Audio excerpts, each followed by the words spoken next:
a special edition of Pancreas School. I'm Dr. Doug Evans, chair of the Department of Surgery at the Medical College of Wisconsin, and a surgical oncologist with a lifelong interest and dedication to pancreatic cancer. And I'm thrilled to have this panel today. We have Beth, Marcy, Matt, and Janet, who are all caregivers for people they really love with pancreatic cancer. And something that everyone has asked me about really for the last 2 or 3 years, and we talked about this before we started the taping, is that everyone wanted to have a panel with thoughts, ideas, experiences of people who have cared for someone who has undergone treatment for pancreas cancer. And it clearly is a marathon. Treatment now for pancreas cancer has both good news and bad news, if you will. The good news is the treatments are incredibly more successful than ever before. We're curing more and more people. Next weekend, we have our annual gala with the Sina Magowitz Foundation, who has been a great supporter of pancreatic cancer research, advocacy, and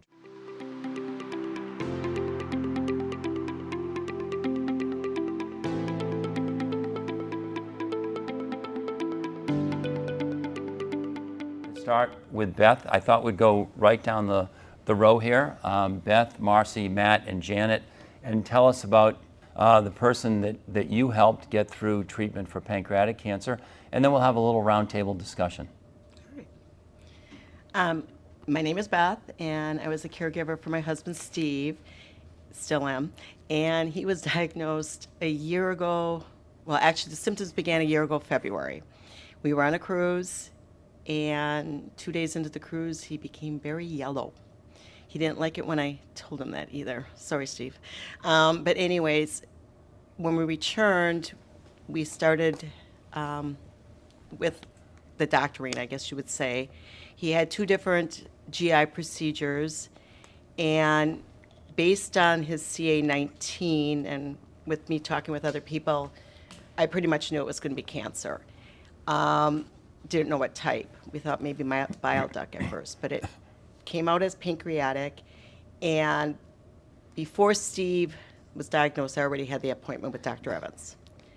Knew nothing about pancreas cancer, but we were educated on the journey, the marathon, with all the different, I guess, tests and things that we went through. He did chemo for 4 months and followed by radiation, and then had the Whipple in October of last year. We've had some ups and downs, but for the most part, we just thank God every day because we're beating it, and we will beat it. I just remember you also had, you have 2 daughters and a daughter and a son. A daughter and a son. So I think especially your daughter was there quite a bit, right? Oh, yes. I could not have done this without family and friends. I think probably the most important thing I learned was to bring a paper and pencil. We had lots of questions. My daughter's a nurse. Her husband is a physician.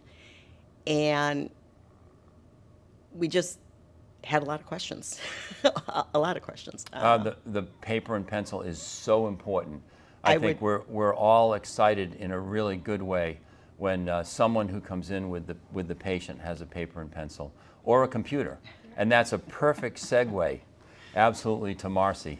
So Marcy may have taken how many pages of notes, maybe? Well, it's in a Google Drive because I took my notes on my laptop, and I can relate because after my sister, who I was caregiver for, my sister Stacy, asked her questions, and her husband, who was also my partner in caregiving, Dr. Evans would turn to me and you would say, "What have you got for me today?"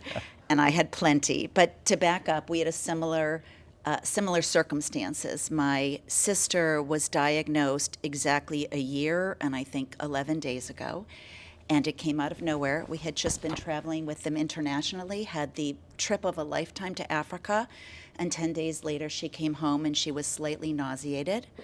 A doctor told her she was constipated from international travel, but then she woke up the next day and, like your husband, she was jaundice and itching everywhere. And things moved very quickly. Within, I think, a couple days, she was diagnosed with a very small tumor in the head of her pancreas. Our mother had died of pancreatic cancer several years before. However, Stacy was in her early 60s and had been fine until she was very sick. And I'll never forget that night in the emergency room with her husband. We made the decision together that we would be her chief caregivers and that we would do this as a team. And my family had suffered a loss.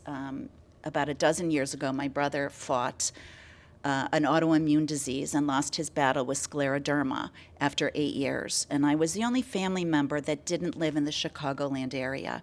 So I couldn't be that person that was there day in and day out. And it's frankly the biggest regret of my life. And I said at that moment, I will not do that again. I will be there for everything so that Stacy and her husband Joel can focus on the day-to-day. I'm going to focus on everything else. And I'm a mother, I've been a wife, I'm a partner, I'm a business owner, I'm a sister, I'm a daughter. But being a caregiver, frankly, was perhaps one of the most important roles of my life. I am so grateful that I took it on because I also like to research. I'm a former reporter. So that morning when we woke up, a sister-in-law said to me, "You need to act like you're on fire, and that's how quickly you need to work." And my first step was, where's the best team? I need the best team in the country and the world, because that's how Stacy will have the best prognosis to beat this. And frankly, we talked to everyone we knew, and within 24 hours, Dr. Evans' name was on every list. And we got lucky because somebody knew somebody, and we were talking to him within 48 hours. And she had her port put in, I think, 7 days later. I mean, I think we were here within 4 days. The wonderful part of this story is my sister went through chemotherapy. She went through radiation here at MCW Fredert, and then a Whipple procedure with Dr. Evans. Everything didn't always go smoothly, but we are 1 year out with a complete diagnostic response. And I know that's because we were in the right place and we all worked together.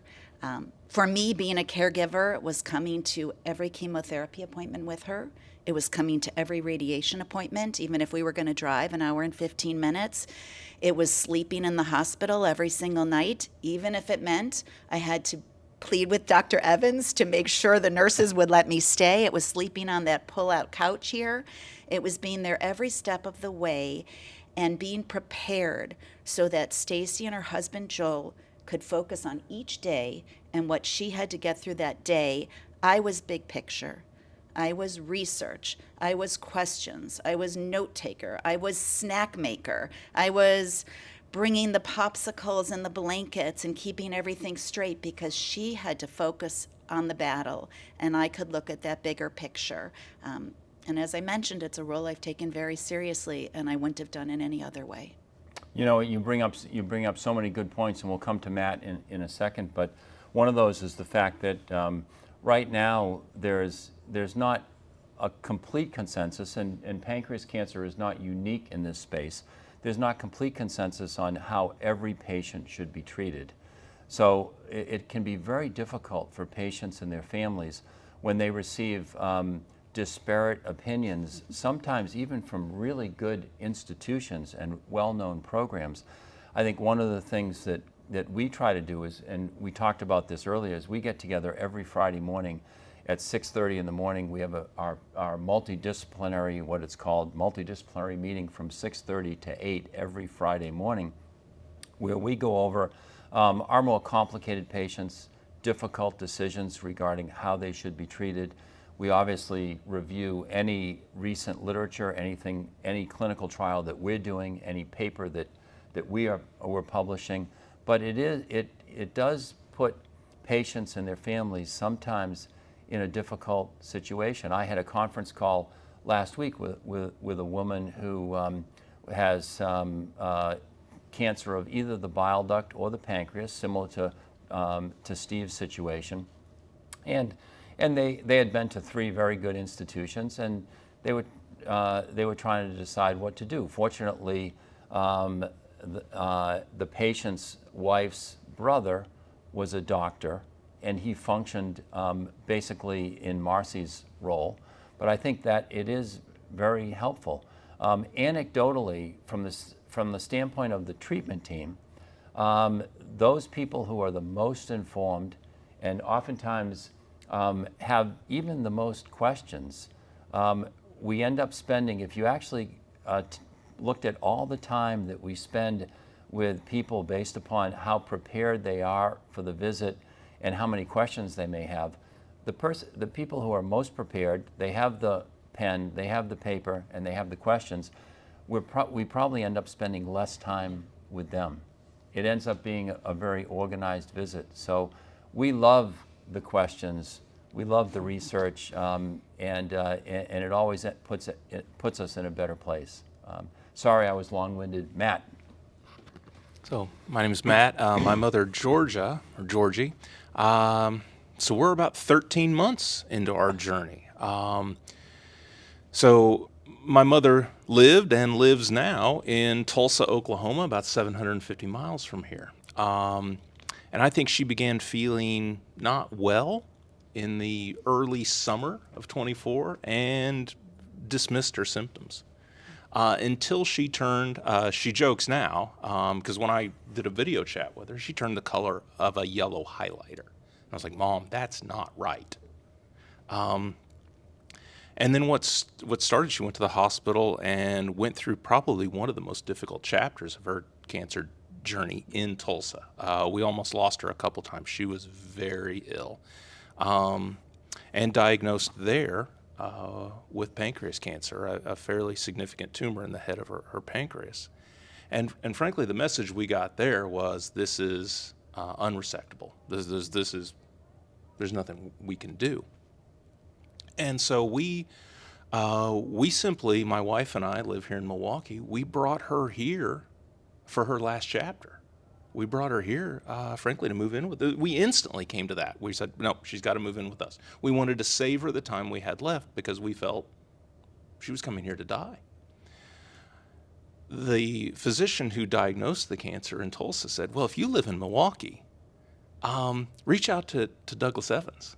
He knew of you by reputation. So it's simply through the grace of God or dumb luck, whichever side of the fence you believe, that we reached out.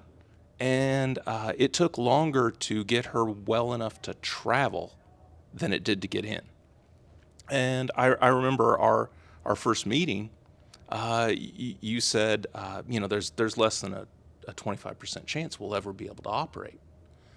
And because we were thinking, we had already kind of accepted that the perhaps finality of this, we heard, well, there's a 25% chance you may be able to operate. And that really set off just a whirlwind of activity, of treatment, of chemo, of radiation. And our mantra was just kind of like, we're going to keep doing the next right thing. And that next right thing now has led to in our opinion, an incredibly successful Whipple. That was in April. And now she's back home. And frankly, she's doing better today. Here we are, August, 4 months out. She's doing better today than she was probably almost a year prior to her diagnosis. I'm not saying it's been smooth. I'm not saying it's been easy. I'm not saying she'd want to do it again. But it's a miracle. I truly feel blessed. It's just a miracle. The experience, the whole thing. So you bring up a number of important points for those who are watching the video. I think, and one thing that all of you brought up is what do you do when you first notice that something is wrong, and pancreas cancer is complicated because oftentimes there can be an obstruction in the bile duct, an obstruction in the stomach. There can be pain can be a challenge. Sometimes patients can be infected. They need to have a Mediport put in order to get chemotherapy. There is all that stuff. And one of the things that we have tried to do here is we have made a commitment to everyone who needs us. So we have a central referral office. It's just not to copy one of the injury lawyers in Milwaukee, but we did try to make it one call, that's all. and then we have created an infrastructure to take care of all of the problems. So there are many great medical oncologists, radiation oncologists around the country that just use us to be their problem solvers. So we can't give chemotherapy to someone who is not feeling well, or someone who has elevated bilirubin because their bile duct has not been decompressed or stented well. We try to provide that service for everyone. The second thing I just wanted to comment briefly on, Matt, is when any patient sees us, one of the things we do is we try to stage the disease. We don't really use the 1, 2, 3, 4 as is commonly used for many other solid tumors. We use we classify it as resectable. You've heard these terms probably. Borderline resectable, locally advanced, and we have 2 stages of locally advanced. So Mom was in the locally advanced B category, but we do stage it. We know from treating really now hundreds of patients with each stage of disease, what is the likelihood that the cancer will not get worse during treatment, will not develop tumors elsewhere, and what is the likelihood that that patient will undergo a successful surgery. So that's where we provide those numbers, which I think are helpful from the standpoint of goals of care. Since almost every patient with pancreas cancer in 2025 gets chemotherapy first, sometimes the staging of the disease is put on the back table, which is an important thing not to happen. So especially for patients and families watching, it's important that they do understand the stage of disease and the goals of therapy. But thank you. We'll move now to Janet. Hello, I'm Janet, and I'm the caretaker for my husband, John. And how our journey began was my husband had not been feeling well for a while.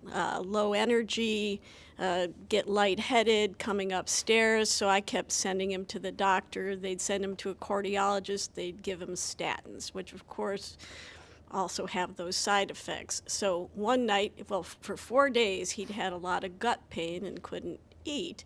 And he came upstairs and he says, "Am I yellow?" I said, "You are yellow."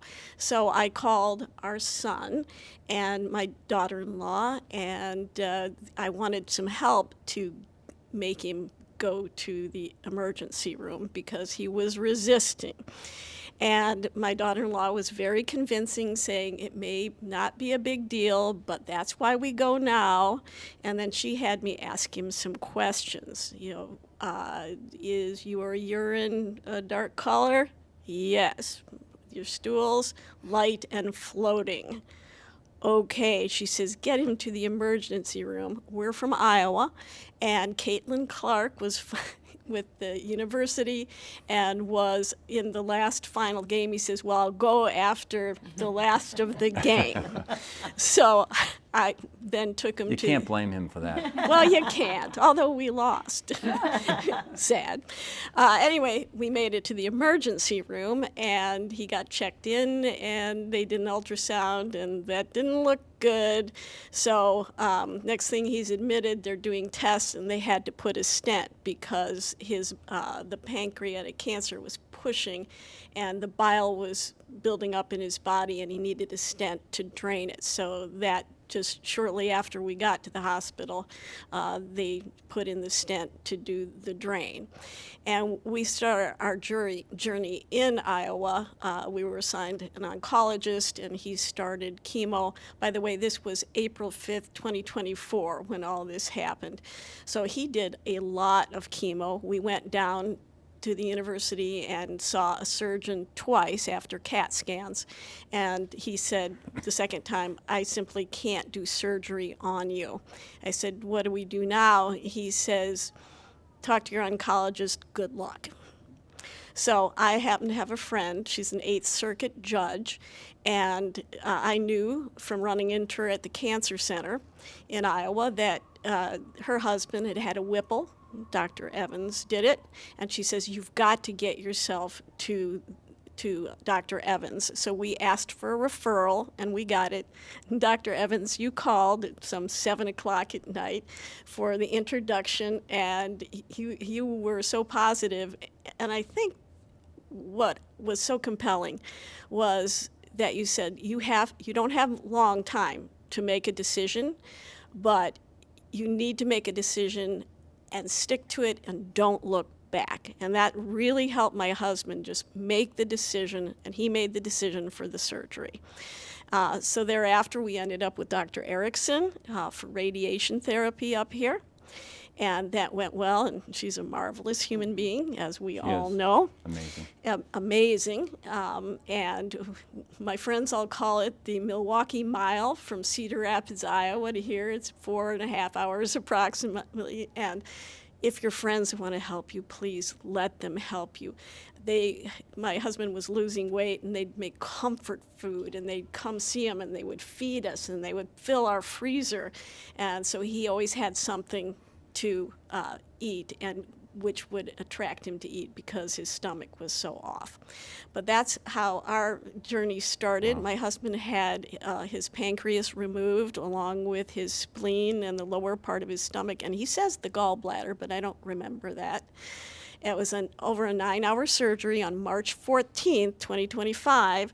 He's doing well, but he's 100% insulin dependent, and that has been challenging, but he'll meet the challenge. And he's playing music. In fact, tonight he's playing in front of a couple thousand people at a gig because he's a musician, and music was his goal to keep playing, and Wow. also seeing our grandson, who's 3. And those were big motivations for him, and he is so happy to be alive, because had we not made it to you, he would not be. Wow. So thank you. Oh, what a story. For people watching this video, as Janet mentioned, we do occasionally remove the entire pancreas. It's more common to remove either the right side, which is the Whipple operation, named after the person who first performed it, Alan Whipple, many years ago. We hopefully do it much, much better than he did it back then. But and then we frequently remove the left side of the pancreas. Oftentimes the left side can be done, not always, but for smaller tumors laparoscopically or robotically, et cetera. And occasionally we remove the entire pancreas, which is done less frequently, probably only maybe a couple times a month here at our institution. This month, a little unusual. I think 4 or 5 times we're removing the whole pancreas, but certainly the Whipple operation or the distal pancreatectomy, and we have videos on those, is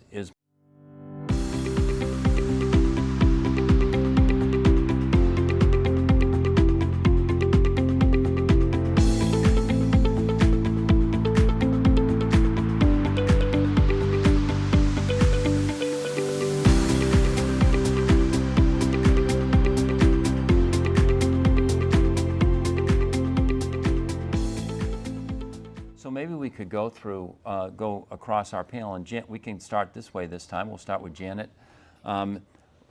Challenges during chemotherapy, because I think for patients to achieve the best chance for long-term survival, chemotherapy, radiation, and surgery, all 3 modalities are important. We're not oftentimes able to get all 3 into the doses we want, but certainly helping the patients through. So challenges during chemo and maybe some helpful hints. Well, Dr. Evans, we had a lot of challenges with chemo because it made my husband very sick. And one of the things that helped him was not only the friends who brought comfort food, and I will tell you, we got him addicted to comfort food and ice cream, which he can't have any of those things anymore, or not much of them. So at any rate, we found that he had a lot of nausea associated with the chemo, and we have a friend that was willing to drive him across the state border and get THC products because that helped him, whereas he'd asked for help with his stomach, was so nausea, and they gave him something which simply knocked him out for 4 hours and did not help. Not from Dr. Evans, from local Iowa doctor. And the THC helped him with both his appetite, which we needed to boost him because he was losing weight, and that it just allowed him to feel better, and then he could eat. Now, I'm going to admit on camera that there's caregivers and there's caregivers. Marcy was all in, and I'm really, really impressed with that. If any of you would say, I just can't do that, know that there's people like me out there. I was a committed caregiver, but I'm a Department of Justice lawyer, and the hospital where he had chemo was literally 2 blocks from the federal courthouse. Now, I went to his appointments, I met with the doctors, I met with anybody, dietitians, any of those things. I went to his first chemo. That was the only one. I went to the full chemo treatment, dropped him off. He really just wanted to listen to music in his earphones anyway. And so he would just text me if there was an issue. The nurses had my text number. I came over if there was anything, because it took me mere minutes. And then I would bring him home.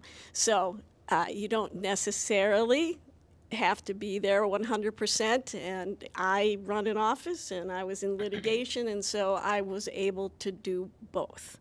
And yeah, before we go to Matt, just the other aspect of John's case is that he didn't respond to his first line of chemotherapy.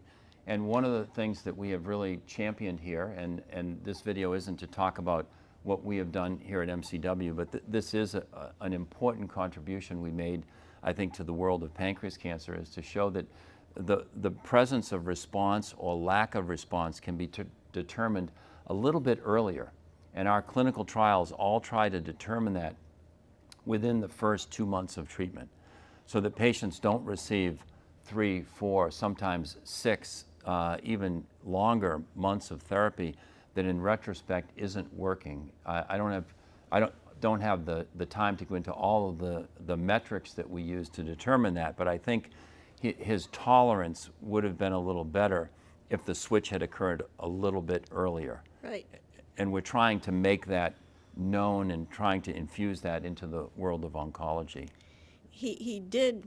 John had a terrible reaction to one of the cancer meds in the first rounds, and you would think that maybe they would have switched that a little bit earlier, because every time he came in, there was 3 or 4 nurses standing by in case he had a bad reaction, and that was, frightening until Sure. we switched the protocol. Yep, very much. Matt?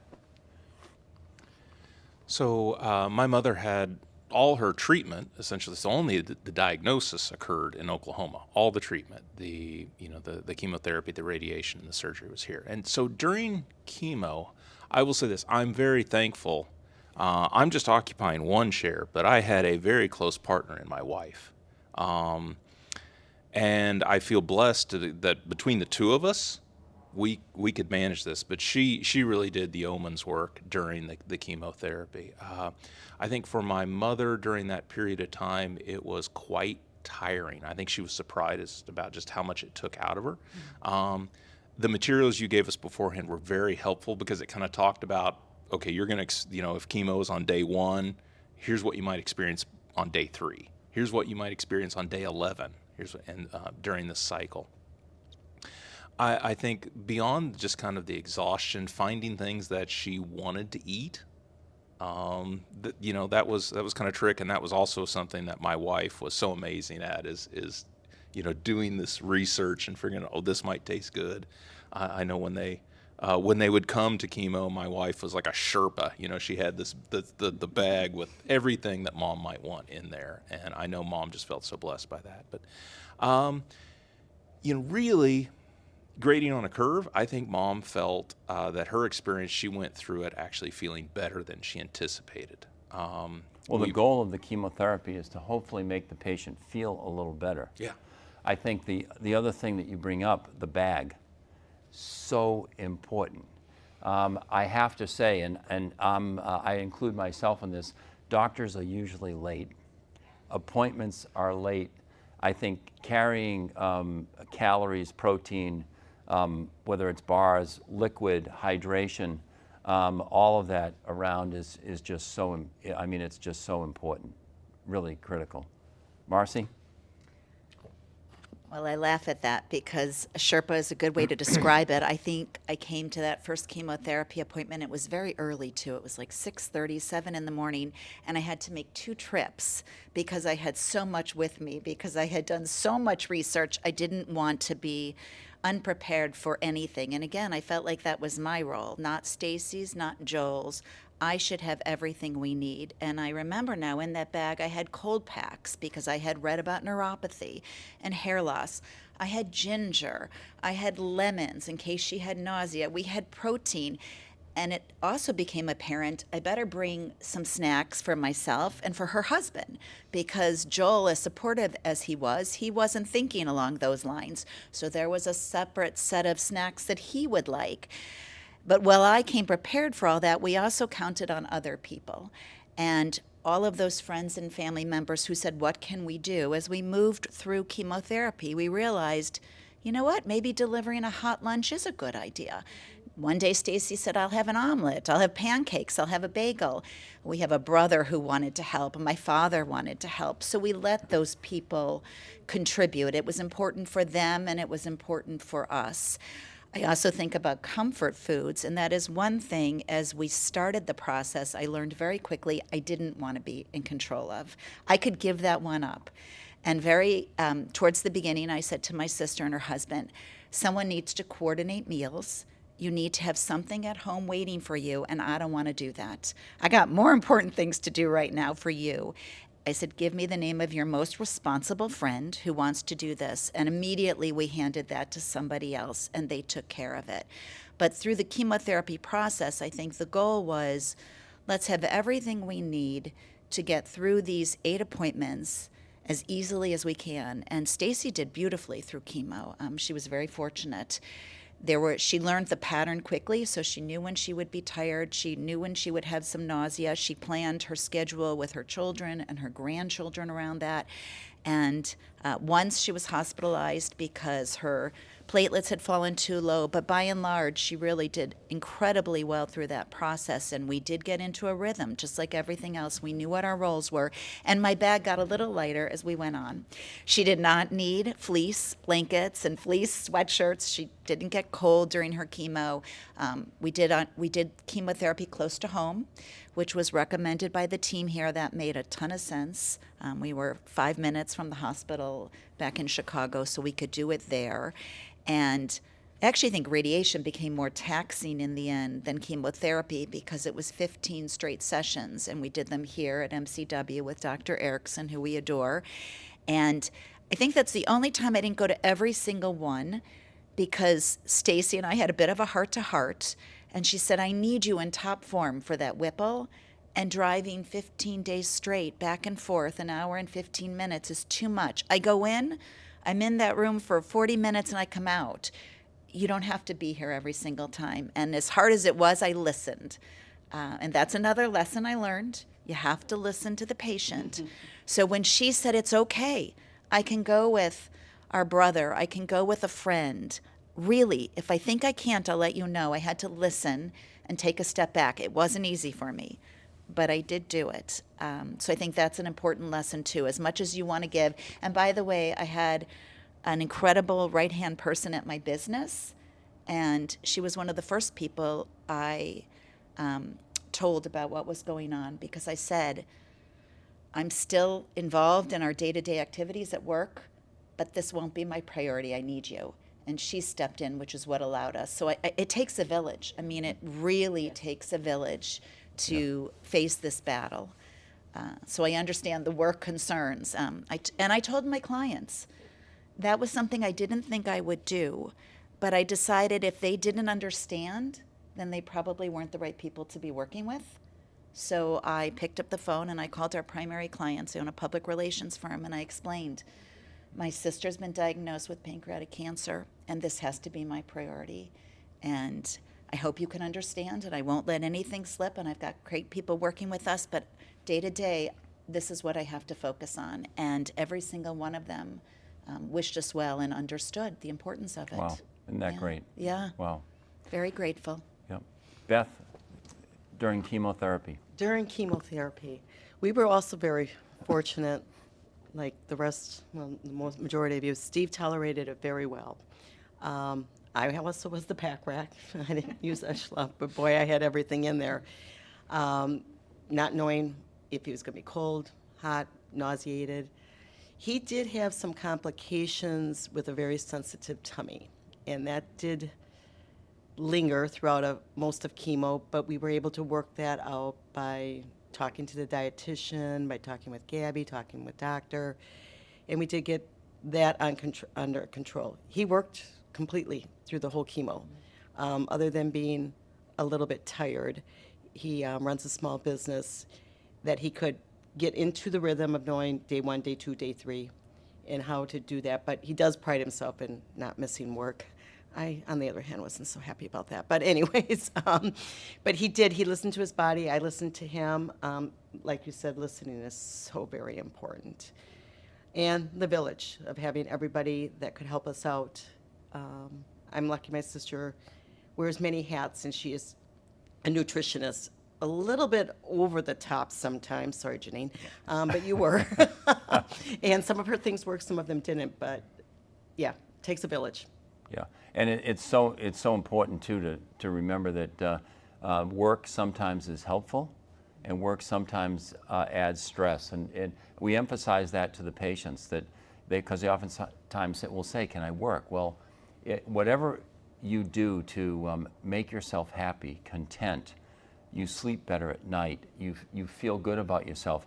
You know, there is that mind-body relationship. Very much so. You know, we usually get very worried about the patient who is pessimistic, who doesn't think that there will be a good outcome, because we do think that there are these neural connections that are very important. Beth, maybe we can start with you. Anything unique about radiation therapy? I think everyone was radiated here at the Medical College of Wisconsin, which is unusual. I would say of the patients we operate on, probably only a third maybe have their radiation here, just because of the financial impact it has, the difficulty in relocating here. MCW does have one of the most internationally known radiation oncology departments in the world, long storied tradition. It's unequivocally, and my surgery partners will get mad at me, but I'll probably survive. It is the most famous department here at the Medical College of Wisconsin, just decades and decades of tradition.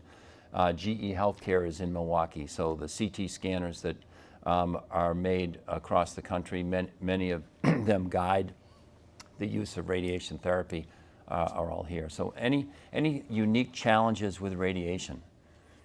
Steve really didn't have any.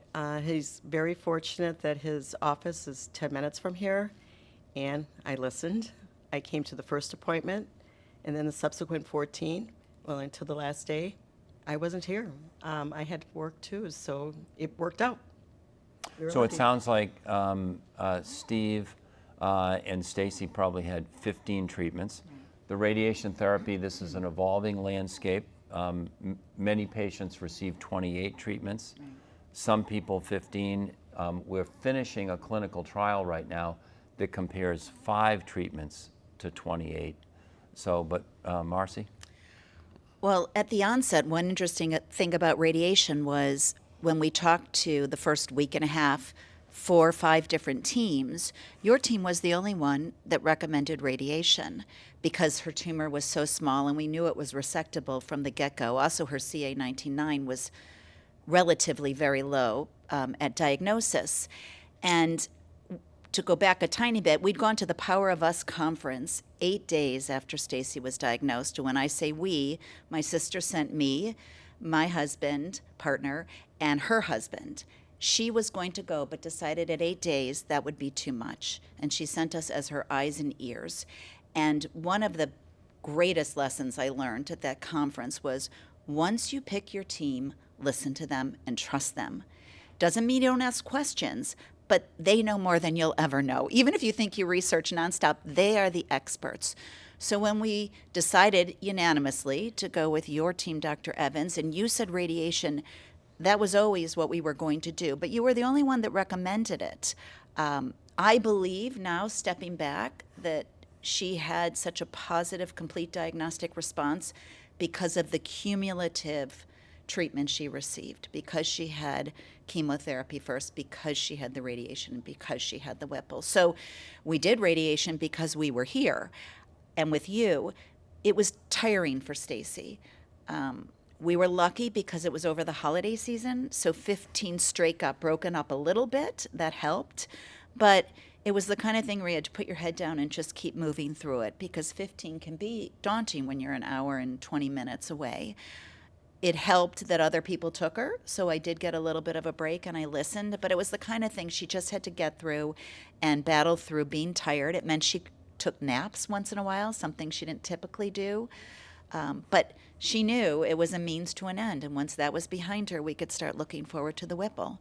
And Yeah. we wanted to put this behind us. Yeah, your point is well taken. For tumors which are not in the category that Matt and Janet dealt with their families, radiation would not in any way be controversial for this table.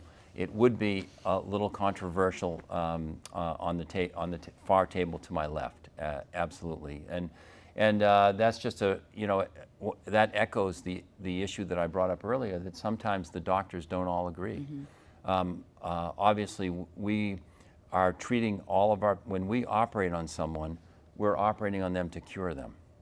And so the cancer can come back in other parts of the body, liver, the abdomen in general, and the lung being the most common, but it also can come back right where the tumor was. And radiation therapy reduces the risk of what we call a local recurrence by at least 50%. Obviously, those patients who have the cancer come back in other parts of their body, whether or not it comes back where the pancreas was, probably won't matter that much. Their life will be determined by the cancer cells elsewhere. But we always feel really, really bad when we see a patient where the cancer comes back only where the surgery was performed. And even though we try to perform the best possible operation, the pancreas was put in a crummy place. I oftentimes say God was having a bad day, and the pancreas was put right in the middle of everything. So unlike the breast or the thigh or the colon, you can't take out a huge amount of surrounding tissue, and that's why radiation plays a role. So obviously the bigger, the more complicated the tumors, as occurred on this table, radiation therapy becomes uniformly agreed to. The smaller the tumor, people try to sometimes avoid it, but I think it pays dividends. Matt, the challenges with radiation? Yeah, I think the challenges with radiation was just we've mentioned this notion of a sprint versus a marathon. I think there was some marathon issue because it was, I forget the exact numbers because we extended it a little bit, but it was north of 15, and it was a daily thing. Now she didn't have any particular complications with the therapy or the treatment itself. I think what buoyed us through that, so she started out with this unresectable tumor. The response to the chemotherapy was such that we didn't go into radiation thinking that radiation was just going to help continue to weaken the tumor. We went into it knowing that, hey, surgery might be possible. Let's use radiation to just clean up the edges and be a guide to surgery. So that, realizing what might be possible, just gave us such a lift that it helped to get through that just every day. Now she had gone from being quite ill during radiation. We were talking about listening to people. She started thinking, I think I can drive. And so we thought, well, okay. I mean, she drove before, so it's not like this was a new thing. And then I remember we asked, do you think? And you said, well, yeah, if you think so. It was so much fun. I just taught my daughter to drive, a handful of years prior. I went out with Mom in her car, and we switched seats, and then we drove around a park. It was like teaching her to drive all over again. But she did well, and then so the last half of her radiation, she drove herself. Because it was just now, again, we're very lucky. We live 20 minutes from here. So she could drive, do treatment, and then Wow. she'd run errands before she went home, before she came home. So she did quite remarkably well during that. I think it was just every day you have to go and do this thing. But the other thing that really buoyed her was just the spirit, the enthusiasm, and she called them the girls that work there. She looked forward to seeing them, and in fact, she came back a couple of times after her treatment and just likes to pop in the department just to say hi, because she just felt surrounded by this love and positivity and kind of joyfulness there. So Wow. that helped her a great deal too. Janet?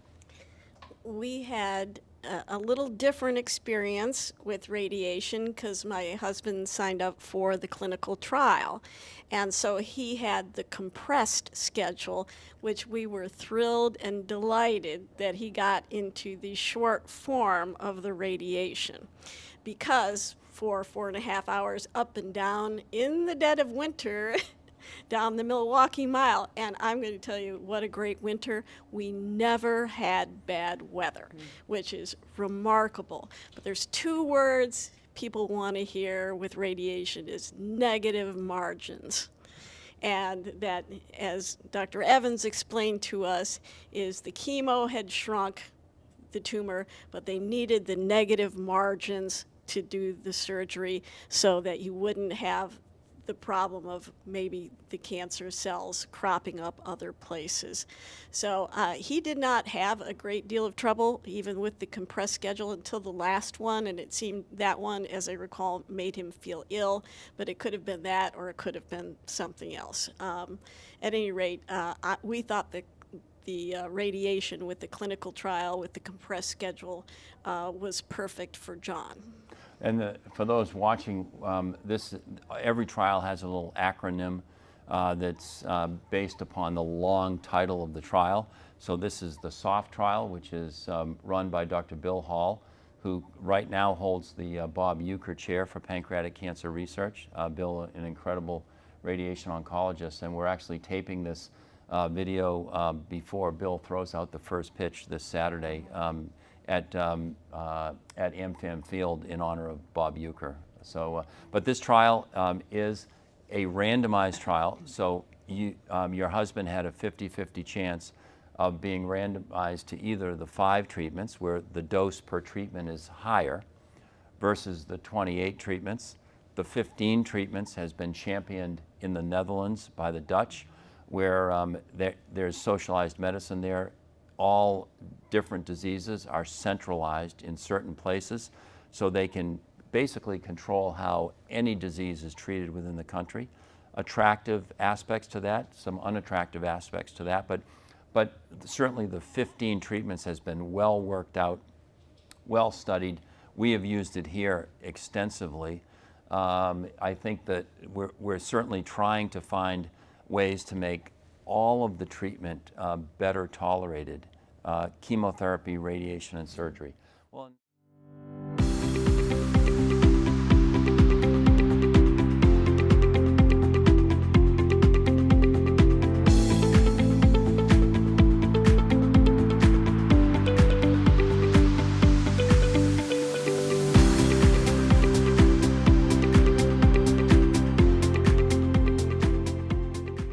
Well, in the last few minutes, maybe we can talk about surgery, the challenges after surgery, and don't feel inhibited just because I'm here.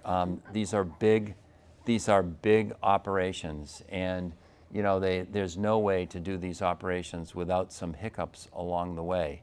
Our goal is that 4 or 5 years from the date of diagnosis, we're all in the same room talking to each other, and things are well. Sometimes you have to go through a little bad weather in order to get to the calm part, if I can use that metaphor. Janet, we can start with you, and then we'll go down the row. Challenges of surgery. I'm going to say again that having spent time with Dr. Evans, and we can't avoid talking about Gabby, who's just the most supportive, charming ray of light, was so helpful. She really is. And of course, Dr. Erickson as well. Having met you and your young surgeon, I was so confident that everything was going to go well, and our son had come up to join me the night before surgery. And the liaison says, I understand from your husband that you have your 2 puppies with you, and go out and walk those dogs. Don't sit in the hospital for the next umpteen hours. I will call you every 2 hours. I will make sure that you have plenty of time to get back after surgery to meet with Dr. Evans. And she was true to her word. My son and I, as my husband, he asked, he goes, what'd you do during surgery? I said, well, we had a blast. He's not surprised. We ended up at a bougie coffee place with an outdoor fire pit, eating almond croissants, and we walked the dogs across from the park, Honey Creek Park by Tosa. We fell in love with Tosa. And because we had dogs, we rented vacation rentals by owner. And not to be too graphic, but it was great to have a Verbo because there was 2 bathrooms. And he had a colonoscopy, so he had the prep before the surgery. And you cannot separate someone from the bathroom, and so staying at a hotel was difficult. So I always rented something with multiple bedrooms and bathrooms. And having the dogs, which is what my husband's heart desire was, to have the puppies with him before his surgery. So we did that. But the surgery was, like I said, over 9 hours. I felt informed. We felt confident the whole time. And then after surgery, of course, he was in a great deal of pain. And as my son said, anecdotally, surgery patients don't want you sitting in the room. They want to be left alone to the extent they can be. So I made that happen for him. I would go back to the Verbo, which, by the way, was just mere 5 minutes from here. And so I could work on my criminal referral cases, and he could heal. And How then- about after he got discharged? How challenging was that, and any helpful tips for Well- people who may be watching? Well, I'm telling you, your Because this phys- was a big operation that he had. It was a big operation, and that they found out the Verbo I'd rented had 5 steps to the front door. So the physical therapy division then worked to make sure he could use his walker to go up 5 steps. And that was helpful. My son came, and we were going to rent a chair, but it wasn't going to be necessary.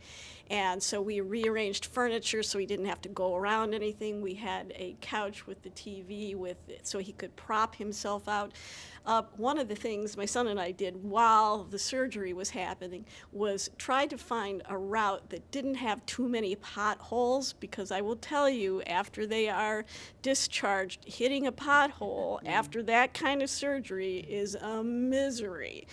And so we routed ourselves around and made ourselves familiar where the worst potholes were so we could avoid them, and less curves and turning. So, and again, after surgery, I couldn't stay, because we didn't know how long he would stay. He stayed longer than I anticipated in the hospital, so we had to switch Verbos. And he ended up in one, it's the only one I didn't care for, but it turned out to be perfect because it was dark, it was quiet, and he wanted nothing to do with anything in the outside world. He just wanted to sleep. And do not believe your patient when they say, I've got this with the insulin and the meds, I've got it all. They don't have it all. Then you're left with charts and calls and numbers. And so follow closer than you think you need to, because they don't got it after Wow. the surgery. So that was my advice. How Let them sleep. long did it roughly take John to get to the point where, you're saying he's playing an instrument Yes. tonight, but how many weeks before he was really flying on his own pretty well? Granted, total pancreatectomy, insulin dependence, massive operation, but how many weeks would you say?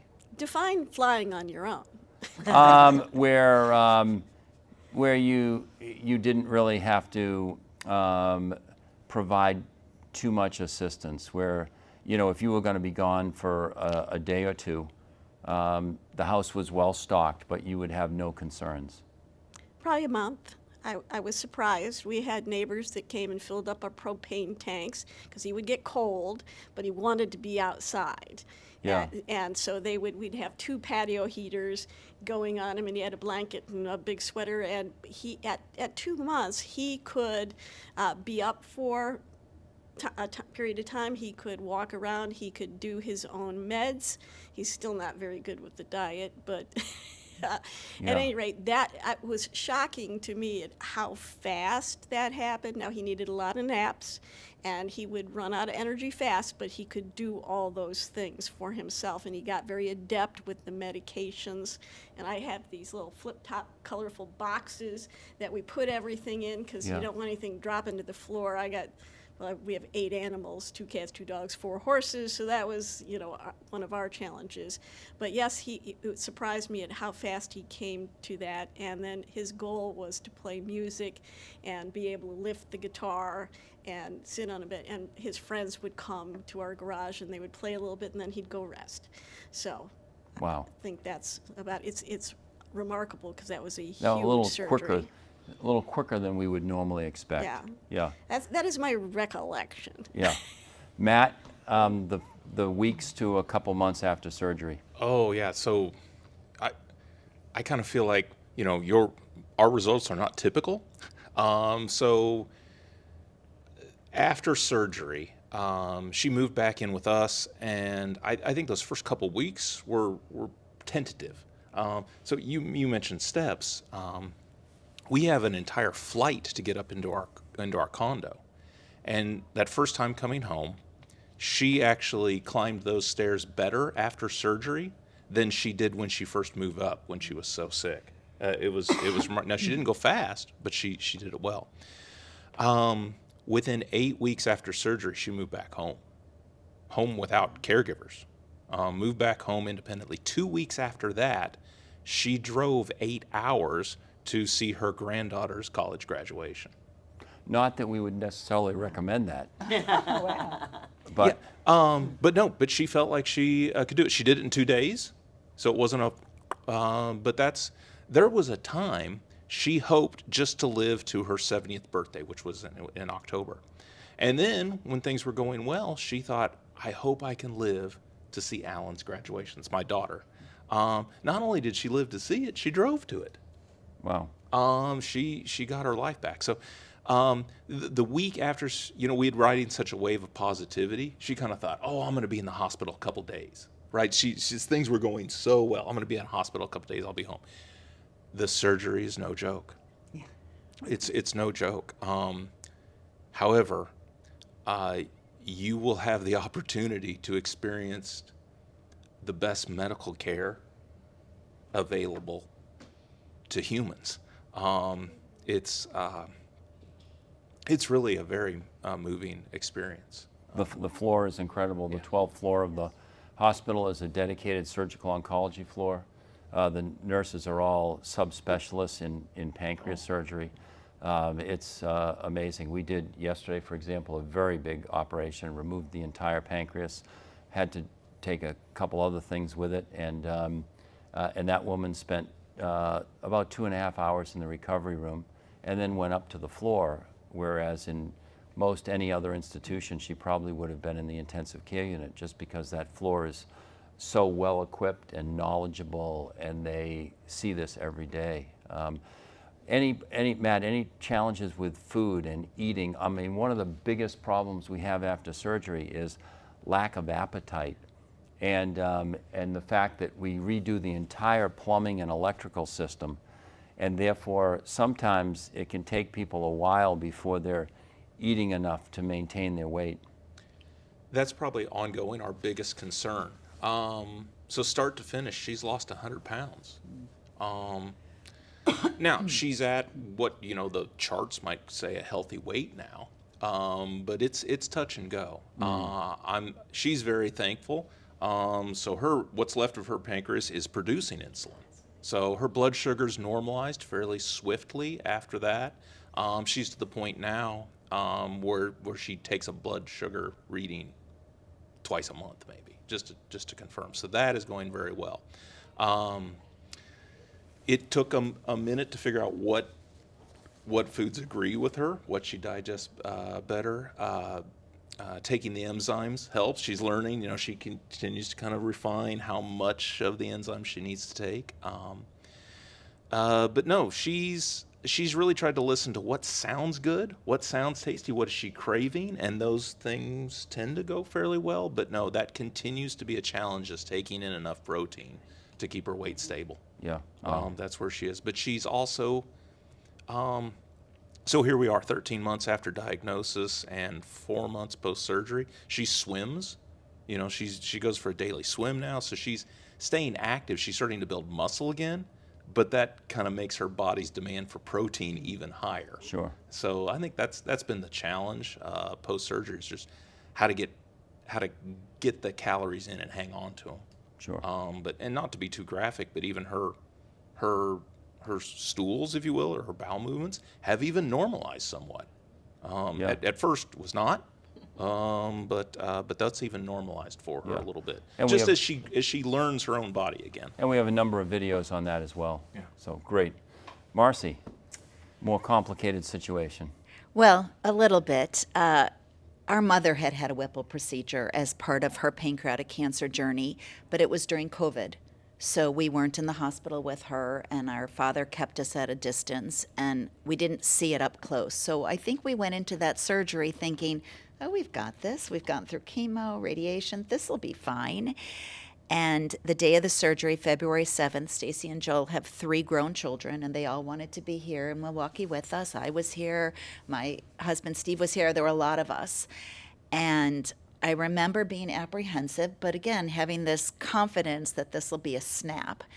And when Stacy's surgery was finished, and it was about 5.5, 6 hours, you came out and we were able to meet with you, myself, Joel, and we could have one other family member, and they had to debate who it was going to be. It was her eldest daughter.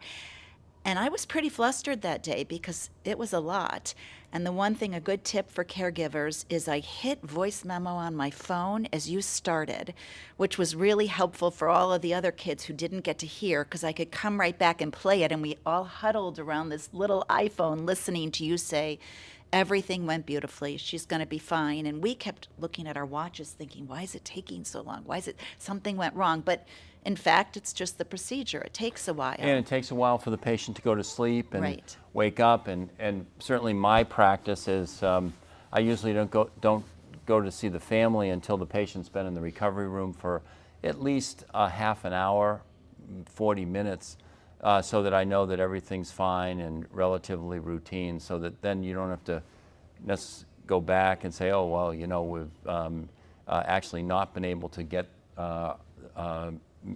Mrs. Jones off the breathing machine, et cetera. So that's kind of my standard routine. Well, And I think- it helped everybody to hear the recording. Yeah. But then when she went up to the 12th floor, she was out. I mean, again, it's major surgery.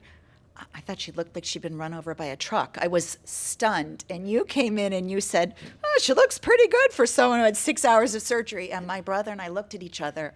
And that was maybe the only time I wondered if we were with the right guy, because I'm like, looks pretty good. She looks like she's been rolled over by a truck. But you assured us that this is a major surgery and she'll be okay. That was hard because I didn't expect that. I didn't have the right expectations. The other thing I think was critical for our family is I stayed in the room with her.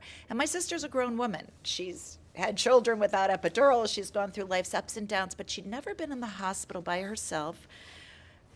She'd never been in the hospital overnight except for delivering children and then one night during chemo because her platelets had fallen. And so she wanted me to stay. And she had a reaction to one of the medications, gabapentin, I'll never forget. And she wasn't herself. She was talking so rapidly. She was saying things that didn't make sense. She was off the wall. And again, the caretakers on that floor are exceptional. And I went and found her nurse and I said, my sister's not herself. Something's up. Like, she's cuckoo. Like, what is going on? He came in, asked her a bunch of questions, said, I'll check in 20 minutes, came back, and he agreed. Something's going on. And they called the doctor on call. I'm sure we called Dr. Evans on his cell, and they took her off gabapentin. But I think in that instance, that might have gone on longer had there not been someone Totally. who knew her, like I Yep. do, to say, she's off. So I was grateful for that. We also had a hotel in Kathy's house, which was terrific because Joel and I tag teamed back and forth. Sometimes he'd go sleep during the day or I'd go shower. Because I didn't want to shower in the hotel, I'd shower at Kathy's house. I do want to shout out for Natalie. We didn't have Gabby, we had Natalie as our NP, and she's exceptional. I mean, just, we adore her. After the Whipple, it's been a challenging recovery. Stacy worked out through this entire journey. She wanted to be as strong as possible, so she worked with a trainer, she ate well. The one thing she felt the most was tired. Getting her energy back, it took months to start feeling like herself again. That was hard. And mornings are still sometimes tricky for her. Mornings, she says, are the most challenging. She used to get up and get going, and these days still, it's a little bit harder. She could eat anything. It's incredible. The other night, she even forgot to take crayon, and she had a cheeseburger and fries. She was fine. So she's been very fortunate in that aspect. And the other day, we walked together a number of miles. So it's all coming back. Her Whipple was February 7th, and you alluded to the fact that we had one mishap. It was shortly after the Whipple, and she was recovering, and she woke up in the morning and started vomiting blood. They instantly called Dr. Evans. I don't know any other doctor that gives you his cell phone and answers it. It's one thing if they give it to you, but you answer it. Although that day, your nurse answered and said, Dr. Evans' phone, and she said, he's in surgery. I'm standing next to him. What should I tell him? And Joel told him what was going on, and you said, if you can get here, come to my clinic. Don't go to your local hospital. Come to me. I'll never forget that morning. Joel called me about 10:20 and said, Stacy's vomiting blood. We have to get to Milwaukee. And I said, I'll be at your house. We live 6 minutes away, which I'm very grateful for. I told Joel, go fast, because if a police officer stops you, we'll explain what's going on and we'll get a police escort. But we got here in one piece. They were waiting at the curb, which was unbelievable to me. There was no check-in. There was no nothing. They went right up to the clinic. Those couple hours were scary. You could probably medically explain it better, but my understanding was she had an artery that gave way. I never knew a doctor that said, this is on me, although your radiation team said maybe it was on them, and the guys who rounded said it could have been anything. The bottom line was it was repaired. It was a couple more days in the hospital, but you assured us it was a setback and that was it, and she would get right back on that road to recovery. And she did. Yeah, We it's hard, recognize. it's hard to things do happen. big operations without complications, and I think Stacy's story is an important one. I think everyone who leaves us gets what we call the purple card. Purple is the color for pancreas cancer, and it has all of the phone numbers on it so that you can access someone. And right now, healthcare in the United States is stressed a little bit. Most hospitals are quite full. Oftentimes, if you go to your local community hospital, then getting a transfer, even if it's to the closest larger center, may be difficult, time-consuming. So I always like to be involved and then weigh the risk of getting in a car and driving versus the risk of being someplace where they can't really manage the problem. I think, Stacy's problem was completely fixed probably 4 hours after she got here. Yeah. And I think that might not have been possible at a smaller institution that just doesn't have the breadth of capability. We said over and over again how grateful we were that you were there, that we could get there quickly. I don't doubt for a second, had we gone to our local hospital, things may not have turned out the way they did. We knew this was the place to go. And again, it goes back to find your team and know they're the best and trust them. So when you said get to Milwaukee, we were on the road, I would say 10 minutes later, Sure. we were out the door. I didn't even bring a bag. I didn't even think about what do I need? It was the first time I left anywhere without that ready bag. Yeah. Stacy and Joel kept a suitcase in the car, though. I didn't know that. They kept a bag in case something like that happened. And as a caregiver, that was a good lesson. Always be ready. Now, I was lucky because someone drove me clothes up, that afternoon. But I was so intent on getting her to you and here that we just And the other took issue off. you brought up was the fact that sometimes these recoveries can be prolonged with regard to energy, activities of daily living, et cetera. And if someone simply got diagnosed and then operated on, that probably would be more well tolerated than if someone has had 6, 8, in some cases, 10 to 12 months of therapy, chemotherapy or radiation, and then surgery. The recovery is hard. Beth, we'll give you the last word, if you will. Wrap it up. I did want to say, though, Steve did have a bump in the road last year. His stent failed Before surgery. before surgery. And what was great was, which I told you, I'm trying to forget things, but he had this high fever on a Wednesday evening, and I knew immediately. The purple card called. We got here for ER. They determined it. He was let go, 3 days later, but we had the stent replaced. And had we not gotten the VIP treatment, which I call it, they were waiting for us. Who knows what may or may not have, but again, it was the team. Everybody knew what was happening. When he had the Whipple, then in October, everything was good. Doctor came down, it was about 5 or 6 hours. We kept busy, the kids and I. We were making some posters and things. Steve had to have his Whipple done a little differently, is how you put it. I guess the intestine wasn't long enough. And of course, I got all paranoid because I'm thinking, okay, this isn't the usual way I do it. I'm like, but I was confident, even though I did get paranoid. Steve's recovery has been a little bit different. He's maintaining his weight. We had to really watch his protein intake. I think he's a little bit too skinny. He's a little anemic, but that has to do with something I think before the surgery. He still gets tired, but he's working full time. It's a marathon. It's ongoing. He's healing. He wouldn't be where he is today without the Whipple. And I too can't say nothing but positiveness about all the treatment that we got here. Thank you, doctor. The 12th floor, Gabby, Natalie, Dr. Erickson, everybody. On a side note, I have a friend, you might want to edit this, I don't know, who is now dealing with pancreatic cancer, who is a patient of Dr. Evans. And I know him from grade school, and he remains nameless right now, but when he told me he was with him, wow, is all I can say. So don't go away. We'll try to take, we will take very good care of I him. know you will. I know no you will. question.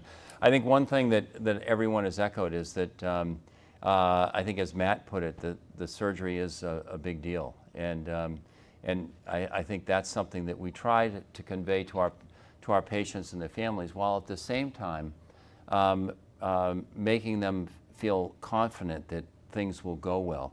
I mean, the last thing we want to do before a major operation is really scare the patient or scare the family. And there's that fine line between informed consent and not frightening someone. I remember when I was a fellow, there was a famous surgeon in this country who really did a lot of the pioneering work with liver surgery. And I went to visit him, and we struck up a friendship. And he would err on the side of really almost frightening the patient to make sure that they knew what might happen to them.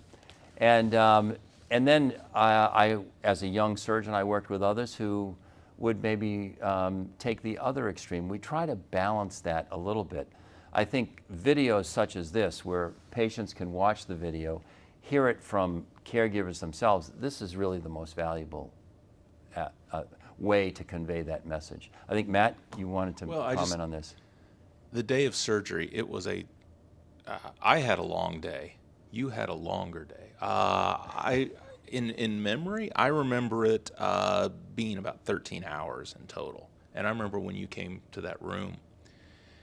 And of course, we were, we had gotten the calls, right? So we knew things were kind of progressing, and we knew things were okay. And you came in and you said, we got it, it was successful. But in that moment, then I looked in your face, and you just looked exhausted. And I remember this feeling of just such gratitude and compassion and just love for you of what that day had cost you, and the gift that you had given me and our family. And Well, thank That's you. a feeling I wish upon many, many others, and thank you every day. Oh, well, thank you. We have the greatest, I oftentimes say that those of us in the Laban Pancreatic Cancer Program here, we have the best job in the world. Best job in the world. Thank you all so much. Janet, Matt, Marcy, Beth, thank you for sharing your stories, and we'll maybe see you next weekend. Thank you all. Thank you. Thanks.